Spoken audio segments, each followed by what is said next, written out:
Hello, everyone. My name is Melissa Davis from the Detroit Business Hub Group, and I'm here with Tammy Turner, and we're going to have a lovely discussion about networking. Hi, Tammy. Melissa.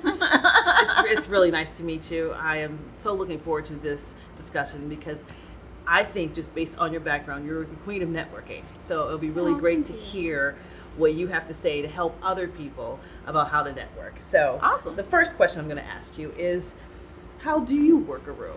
How do you network? Wow. So one of the things that I do to work a room is I start before I even get there. I find out who's going to be at that event. If I'm going to a networking event, a conference, I find out who's going to be there, who it is that I need to have a conversation with. Okay. And I do a little background research on that person or persons. And I'm very strategic about it. Once I arrive to that event, I make sure that I allocate at least 10 minutes to talk to each individual that I need to have a conversation with. So I'm maximizing my time. I'm not like trying to figure it out once I get there. Yeah, that's really good. That's excellent. So when you do introduce yourself to someone, do you have like a pitch, an elevator pitch that you use when you walk up to somebody in those 10 minutes? How do the conversations usually go? Yes, I do have an elevator pitch, and depending on my audience, I may have 2 or 3. Depending on who I'm talking to, what event I'm at, I may have 2 or 3 elevator pitches. But my standard elevator pitch is, hi, my name is Tammy Turner. I'm the co-owner of Kapstone Employment Services. I specialize in the permanent or contract placement of engineers. I'm also an author. I wrote a book, How to Talk to Strangers, a step-by-step guide to professional networking. How can I be a resource to you? So I close all of my 30-second elevator pitches with, how can I be a resource to you? And I do that to encourage further dialogue, but also to understand, knowing now that you know who I am and what I do, how can I help you?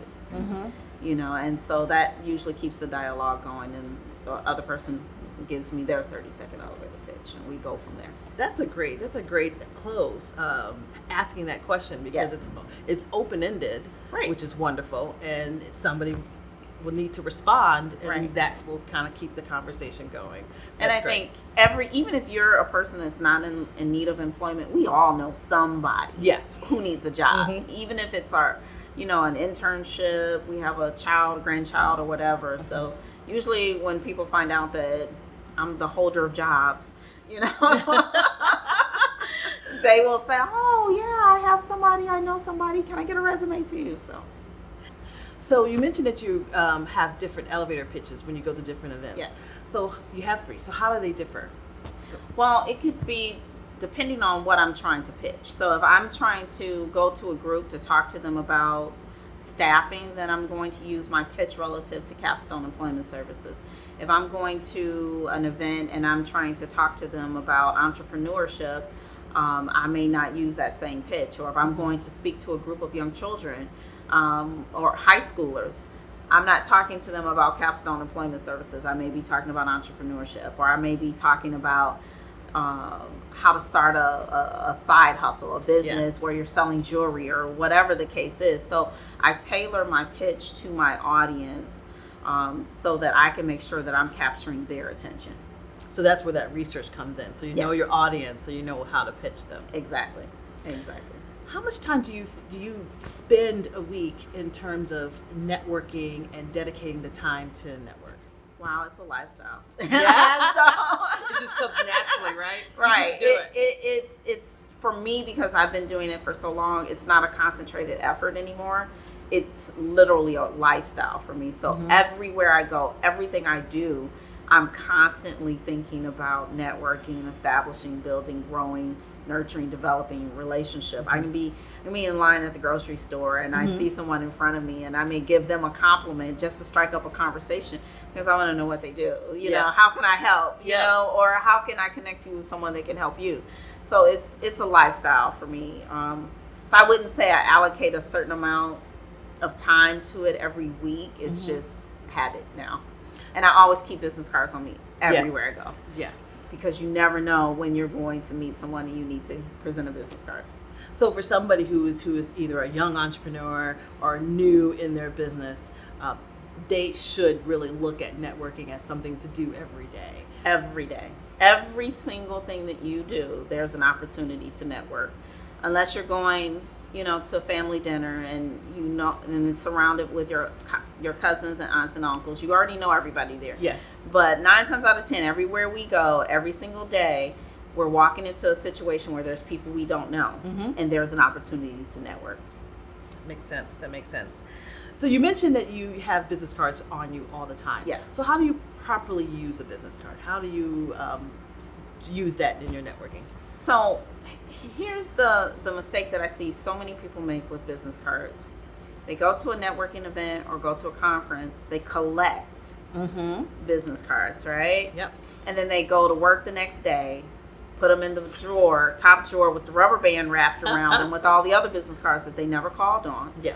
And then when they need something, let me try to find that business card. First of all, you almost can't remember the person's name. And then you're looking, shuffling through this drawer, trying to find a business card to reach out to somebody who doesn't even remember you because months have passed. Yeah. So what I typically do whenever I'm at a conference, an event, no matter where it's at, even if I'm out of town, within 48 hours, I will reach out to that person if I have their contact information. And it may just be something short and sweet. Bob, it was a pleasure to meet you at this year's NABA convention. I had such an amazing time, had a lot of takeaways. Just wanted to make sure that we're able to stay in contact with each other. Here's my information. And I'll close with something that they may have shared with me that was important that I may have written on the back of their business card. And I'll give you an example. Let's say Bob just passed the CPA exam. Yeah. And anybody in the world of public accounting knows that it is challenging to pass the CPA exam, especially on the first sitting. So I may close that email to Bob and say, by the way, congratulations once again on passing the CPA exam on the first sitting. Now, when Bob receives that email, he's going to feel, number one, special because I remembered that his accomplishment. And number two, I'm still fresh in his mind. Yeah. And so that's the basis of really being able to engage and start that relationship. And then I'll create a tickler to remind myself to reach out to Bob, every couple of months or so. Okay. That was like my second question. Once you have that initial reminder, how often do you go back and mention that to the people or reach out to them? Right. Well, you don't want to become a stalker. Yeah. So that's true. I'll, every other month or every couple of months or so, I'll reach back out. Just, hey, how's things going? Anything that I can do for you? What's the latest and greatest? Or if they're local, I may even invite them out for a cup of coffee. Let's catch up. So we'll keep that network alive. Good. So I'm going to give you 3 scenarios of people, and you can maybe talk about how you would network. First one, she owns a online boutique and a bricks and mortar store. How do you think she should start networking? Definitely with other business owners, other entrepreneurs. Entrepreneurship, and I'm sure you can attest to this too, we're an odd bunch. Yes, we are. I just completed the Goldman Sachs 10,000 Small Business Program, and the running joke in there was that we're a bunch of weirdos.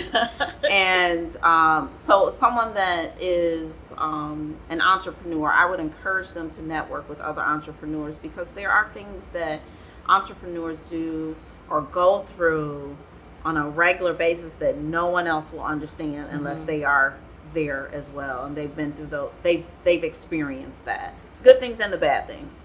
So, and I would also encourage that person to network with other retailers. Okay. So if they have an online boutique, but also marketing professionals, how can they get their brand out there? What they need to do? How can they highlight their business? What they can do to bring traffic into the boutique, but also online sales. So there's a number of different places that individual can network to enhance their brand and scale their business. That makes sense. Now let's flip to someone who is a community organizer. Yes. Especially in today's society and what we're dealing with right now. They are looking to network and gain traction and gain awareness. So what are some ideas to help that person? Social media. They should be all over social media. continuing to build their brand, but also connecting with individuals on social media via LinkedIn, via Facebook. Okay. I see a lot of community organizers, community activists posting videos or posting events that they're at and photos of them at said events on social media. A lot of times that's on Facebook. So go on Facebook and connect with other individuals that are in your circle that can help you build that brand. So that's what I would recommend that they do. So social media is definitely the best platform. Absolutely. Yeah. And you recommend like Facebook and LinkedIn as resources in social media? Right. And I only mention those two because I probably use those two the most frequently. However, the younger generation prefers Instagram, Snapchat, and Twitter. And while I have accounts for those, I personally don't use those as much.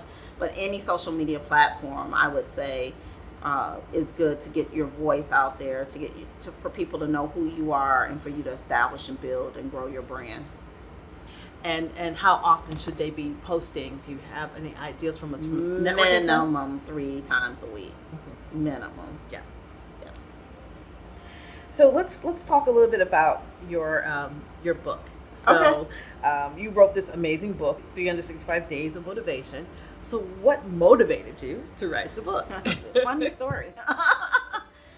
So when we were talking off camera, I mentioned to you I had like 5 Facebook pages and over 25,000 connections.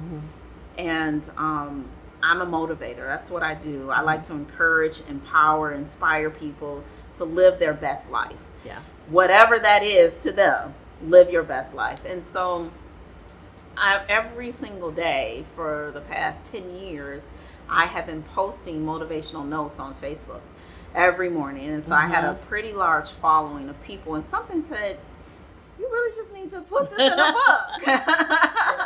And so I took 365 of my favorite quotes and put those in a book and published the book. So that's how we have 365 days of motivation. So it's a motivational note for every single day of the week. And that's great, for anyone and every day to see that message of motivation. Now, did you benefit? I mean, you put something up. Was part of the benefit that helped motivate you by even talking about it? Yes. Melissa, I'm so glad you asked that.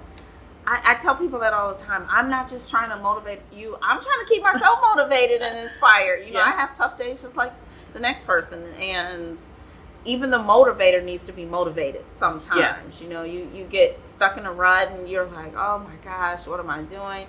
Or why can't I get this done? Or we all just get in that place sometimes, that funky place where you just kind of feel like in a rut, and you just like you're in a fog and trying to figure out what your next step is. And so I pick up my own book. And sometimes I don't go to that specific day. I'll just, wherever the book opens up, or I'll just flip through and let me read this for today. And then I'm reminded, you need to pull yourself up, get out here and get it done. Plan, prepare, and execute. That's wonderful. So with your book, how did you network and get people to know about your book? What did you do? A lot of social media. Okay. A lot of social media. I was all over Facebook, so I had a large following already based on the motivational notes. And so other people would recommend me to other people who recommended me to other people who recommended me to other people. And so I had a lot of speaking engagements, sold a lot of books there. And once people read the book, they would tell someone else about the book. And then I created a website online where they could go and people could purchase the book. And then it's also available on Amazon and Barnes & Noble. And so it just kind of snowballed, you know. So I was fortunate in that I had started a lot of the marketing before the books even came out. So I had built up an audience and a platform for the book. That's a very important point. Yes. To get out there and to let people know you, right, and then introduce a new product or new book. So right. That and makes sense. I found that people really do want to support you. If they get to know you, they feel like they know you, and there's some kind of personal connection. They really want to come out and support you. So I know that sometimes people will use Facebook only for business. And then they may have a separate and private Facebook for their personal life. And I'm not here to support or bash either one. Whatever you want to do, what's comfortable for you. But I personally would also include things about my personal life, because I felt like I wanted people to get to know who I was and not just the business part of me. You know, that's an important part, but I'm a human being too. You know, and I have a family, I have children, I have grandchildren, you know. So I found that when people felt like they really knew who I was, they wanted to support me. So my books came out. That's what people did. Yeah. And they still do. That's something that I always try to teach people and teach clients, that especially with social media, there's that know, like, and trust factor. You have to make sure that people get to know you. Yes. So what do you say to people who are in business, they want to network, but they're a little hesitant of getting their face out there in social media? They know they need to be there. How would you motivate them?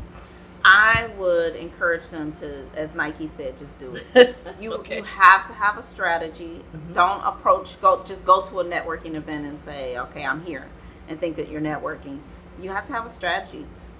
Do your due diligence, find out who's going to be there, who you would like to network with, and then force yourself. You literally have to force yourself to go and talk to people. I think the biggest challenge really has been, and I found out over the years from talking to my audience, is that people just don't know what to say. It's like, how do I just walk up to a total stranger and just start talking to them? And especially if you go to a networking event and you already see clusters of people, pockets of individuals already talking. Like, what do I do? I would just encourage you, if I go to an event and I see a cluster of people talking, I will walk up to them. You guys look like you are having way too much fun over here. I had to come and introduce myself. Yes. You know, and it's lighthearted, it's fun, and they're like, oh wow, hey, how are you? We were just talking about blah blah blah. And before you know it, you've made connections. So it's getting over that initial fear, just to force yourself to get out there and make the introduction happen, you know. So it's just do it. Just do it. Yeah. Just do it. But rehearse your 30-second elevator speech several times before you get there. That way it doesn't sound rehearsed. Yes. It just kind of rolls off your tongue. This is who I am. This is what I do. How can I be a resource to you? So just do it, but be very deliberate and strategic at doing it. Yes. And say that you don't have any network events coming up because of the situation we're in. Is there a way of practicing? What would you do, you know, if you were looking to do it, but you don't have anything just yet? Is there practices that you can do? Yes. Call and leave yourself. Call from someone else's phone, your spouse's phone, girlfriend, cousin, uncle. Leave a message on your cell phone of you doing your 30-second elevator speech. So you can hear how you sound. You can hear the tone in your voice, the inflection. Are you nervous? Is what you're communicating concise? Is it clear? You know, does it inspire the other person to want to ask questions? You know, so just practice and rehearse and leave yourself a voicemail. That's wonderful. That's a great tip. Do you have like another tip that you always follow when you're doing professional networking that you can share with people? Very important about the business cards. If you are talking to an individual at a networking event, be sure to write on the back of the business card anything significant that they share with you. I already mentioned the CPA passing the exam on the first sitting, but maybe they had to leave that event early because Johnny had a soccer game. Yeah. Write it on the back of the card, and you're like, Johnny had a soccer game. How would that be important? So when you follow up to send that email, by the way, how was Johnny's soccer game? Did he win? And again, you're creating a personal bond with that individual, and they will remember you for that. So if there's anything significant in the conversation that stands out, write it on the back of the business card, and that'll enable you to create that personal connection when you send an email to that individual. In 48 hours. In 48 hours. So timing is important. Yes. Timing is definitely important. Now, how has it changed, especially in light of our current situation? How has your networking changed a little bit where you may not be able to do it face-to-face and you need to do it in the virtual world? You can still do the research. Right. So It's changed somewhat in that we're limited in how we interact and engage relative to face-to-face contact. However, many people are still connecting via LinkedIn. That is a great tool for networking, for professional networking. I utilize Facebook. I mean, every avenue that I get, that I can have, I'm utilizing to expand my network. But not just to expand my network, also to connect other people. So I may have a person that has a need. I may not be able to fill that need, but I know someone that can. Yeah. And so I'll make those connections as well virtually. A lot of times I'll go out and meet someone at a coffee shop, but COVID-19 has prevented that. Yeah. So I'll make those connections virtually now. Can you talk about some ideas or tips of what professional organizations that young business owners, young entrepreneurs should look to join? I think that it really depends on what your career aspirations are. If you are if you're an entrepreneur, if you're a female entrepreneur, I would suggest that you connect with National Association of Women Business Owners, NABA. Okay. I would suggest that you connect with WeBank, Women Okay. Business Enterprises. If you're a minority business owner, I would suggest that you connect with MMSDC. There are so many avenues depending on who you are and what you're looking to gain. And then for young entrepreneurs, there's so many networking organizations that are local, regional, and really you can just do a quick Google search to say, networking, and make it specific to the group that you're targeting, and there will be a list of organizations that will come up. So it really depends on the individual and what you're looking to gain, from that networking. And in terms of networking, there is time commitment. It is an investment. Yes. There's a cost investment too. You want to talk a little bit about it? It's networking. There is an investment of monetary investment that you should consider in your business towards networking, right? Right. So there is definitely a time investment, but I look at it like this. For individuals that went to college, you invested in your education so that you can reap the benefits of that later on in your career, right? And so networking is the same. Or even individuals that are married, you invested in your spouse and you're hoping that you're going to reap the benefits of that later on, and it may be children or a house or whatever it is that couples do. Networking is the same. You have to make the investment. You have to put in the time in order to see the return later on. And it may not be immediate. Yeah. It may be a year down the road, 6 months down the road. But you still have to make that commitment. And the commitment is making sure that you allocate time to go to events, to network, to engage with individuals, not just collect business cards, to make sure that you follow up. And I'll share a short story with you, Melissa. And I actually shared this with you off camera. My first job in corporate America, I worked for a CPA firm, regional CPA firm. And they had all of these events.